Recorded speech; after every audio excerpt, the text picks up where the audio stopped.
My name is Mia, and I'm 30 years old. I work as a sales representative for a company. I have a 32-year-old husband, Jake, and 2 kids, a little boy named Max and a daughter named Lily. Jake works in an office and always comes home on time. He picks up the kids from daycare and does the housework at night. However, recently, things have been tense between Jake and me. I travel a lot for work, and Jake doesn't like it. When I come home, he complains, and we end up fighting. Our marriage has become a bit awkward because of this. One evening, after I came back from a business trip, Jake said to me, "You're late. What took you so long? You're probably busy, but I've been exhausted taking care of the kids." James suddenly got upset with me. "Don't be sarcastic. It's not like I want to be on these trips. Why don't you come home early sometimes and spend time with the kids? They keep asking for you." I didn't know how to respond to that, but I have work to do.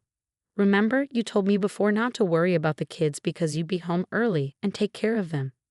Because of that, I gave you the weekends off, and I always spend time with them then.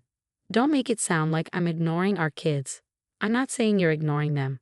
I just think you should focus a bit more on our family. I know it's hard, but you took on the responsibility of taking care of the kids. Don't try to go back on what you said." Every time I came home, we argued about the kids. I was feeling stressed from both work and James's complaints at home. One day, when I was home, Jake's phone, which was on the table, rang. I wondered who it was from. I checked and saw a message from a woman. "What's this? It doesn't seem like it's work." I didn't look at the message closely at the time. I thought it was from a friend and didn't think much of it. Little did I know, this would later become a huge issue. I regret not asking James about it, as my kids didn't have to go through the pain they ended up facing. Soon after, I had to leave for another business trip. This one was going to be long, 4 days and 3 nights. A meeting for a major project was scheduled at the client's headquarters. It was a great opportunity for me to grow my career. I had told Jake about it in advance, but our relationship had cooled off, so we weren't really talking much. Before I left, I told the kids, "I'm going to do my best at work. Mom, please play with us when you get back. We love you, Mom, because you always play with us after work." The kids were excited for me to come home. They are my top priority, and to be honest, Jake's income isn't enough to support us. I work hard for my kids, and that's what keeps me going. When I return, I'll definitely spend time with them. With that in mind, I left for the trip. The meeting went well. The client was happy with my presentation, agreed to our proposal, and gave us the go-ahead to start. My boss praised me for doing a great job. Now, I could go home and see my kids without any worries, or so I thought. I was about to return home after a long day when I got a call on my phone. "Hello. Hi, this is from the daycare. Your kids have missed the past 4 days. Is everything okay with them?" What? I tried calling James every day, but he just said they were fine and hung up. I got worried, so I decided to call you. That's odd. If something happened, like a fever, Jake would have called me just like before. I immediately called Jake, but his phone was disconnected. I had a bad feeling. I rushed home. When I got home, I immediately noticed something strange. All the furniture was gone, and the house was empty. What? What is going on here? I went inside, looked around, and was shocked. To my horror, my kids were sleeping on the floor of an empty bedroom. "You've got to be kidding me." I quickly woke them up. "Mom, you're home. I'm hungry." Max and Lily both hugged me tightly. "Where is Jake?" I took out my phone and called Jake, but no matter how many times I called, I couldn't get through. I kept calling, and finally he answered. "What?" I heard Jake's irritated voice. "What do you mean, what? What's going on? The house is empty, and the kids are left behind. Where are you?" "Oh, I'm in the new house with my girlfriend," James said flatly.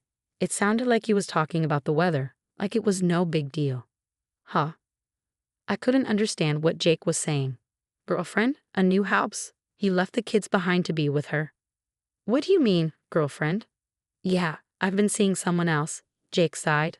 "I'm not coming back. I can't take care of the kids anymore. I took all the furniture, but I left the kids there." What? I was speechless. Cheating and abandoning the kids. This wasn't just cruel to me, it was cruel to them too. My kids were hungry and upset. "You better get back here soon. The kids were just sleeping. If you're home from your trip, you can take care of them." I felt like I was about to lose my mind. Are you serious? How could you say something so horrible after leaving small kids with no one to take care of them? I don't want to take care of them anymore. Goodbye. With that, Jake hung up. Later, Lily got a fever, so we took her to the hospital. I'm glad you came home early, I said. I see. I was relieved when the doctor checked her, but then the doctor asked me why Jake left the kids behind. There was no way I could tell the doctor that my husband had abandoned us to be with his girlfriend. I just gave a vague answer and left the hospital. I was so angry that I wanted to find a way to make Jake pay for what he did. I couldn't imagine living with him anymore, so I decided to talk to a lawyer to figure out my next steps. When a lawyer heard my story, he said, "That's awful. Leaving young kids alone like that. It's almost criminal." He raised his eyebrows and asked, "So, you don't know where James is?" "Right, it seems like he turned off his phone." "I see. First, we need to find out where he is. I'll ask a friend of mine to help us." The lawyer was really supportive, and I was grateful for his help. I took some time off from work to care for the kids and think things over while the detective worked on finding Jake. Jake had never been very involved with the kids, but I never imagined he'd treat them like this. No matter the excuse, leaving your kids behind like that is unforgivable. And on top of that, he was having an affair. When did he even meet his girlfriend? Was he seeing her while I was away on business trips and leaving the kids home alone? The thought made my blood boil, and I could never forgive him. He deserved to face the consequences for what he did. Jake didn't hide or run, so we quickly found out where he was. He was living in an apartment in a nearby town with the woman he was having an affair with. He commuted to work from there. His girlfriend worked as a bartender and had been married twice but had no children. On weekends, when James wasn't taking care of the kids, he would go to the bar to play darts and started spending more time there. He left the kids alone at home while I was on business trips and started his affair. His girlfriend was in debt and was using Jake for his money, not just for drinks, but for her living expenses too. I knew Jake wasn't the most thoughtful person, but I never expected it to go this far. I felt defeated and stared at the sky in despair. That evening, my lawyer and I went to the apartment. When we knocked, Jake answered.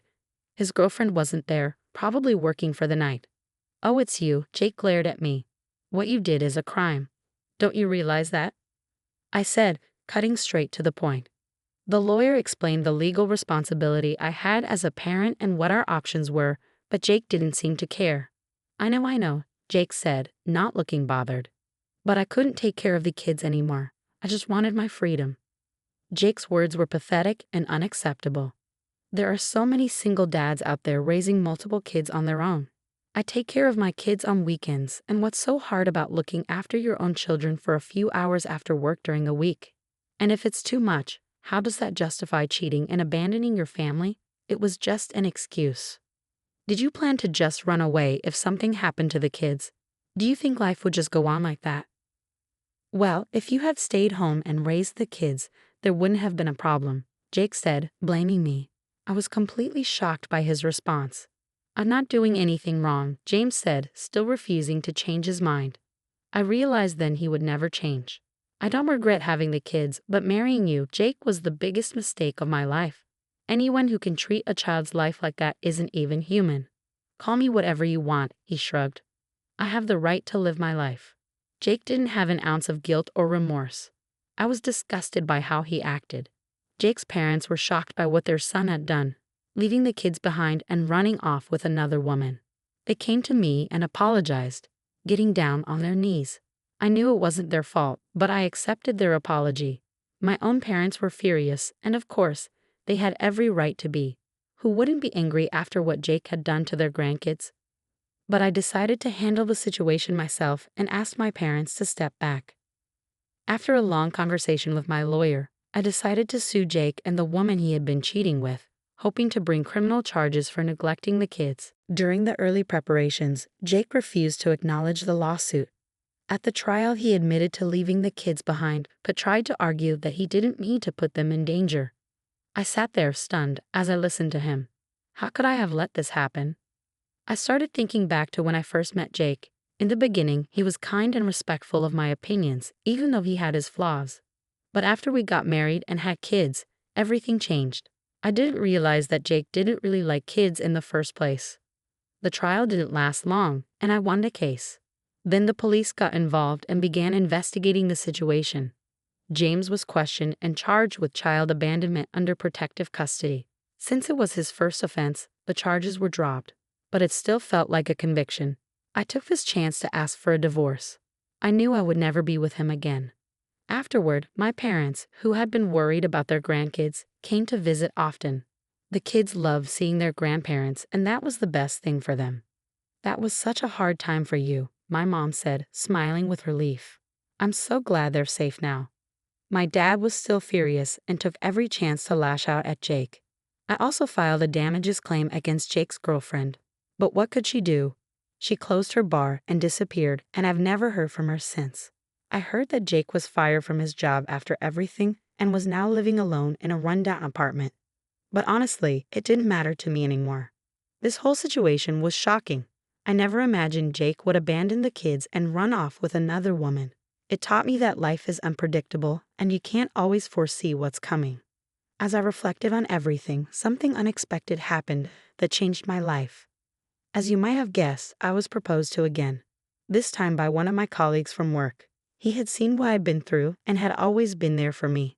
I was initially overwhelmed, but after talking to him, I started feeling at ease. Over time, I grew to like him more and more. I worked up the courage to ask him to be my boyfriend, and he accepted, even though he knew I had 2 kids. Unlike Jake, he loves and cares for the kids. They also grew to like him, and he quickly became a part of our family. We got married a little while later, and a few years after that. I asked my kids what they remembered about Jake. They both vaguely remembered him, but told me the most striking thing they recalled was how he ignored them, even when they were hungry and needed him. It's amazing how kids remember the most shocking or traumatic things, especially how they felt at the time. For them, that was a painful experience. We have a responsibility to raise our children with care and love. As I watched my kids play with their new dad at the park, I thought about the future that lay ahead.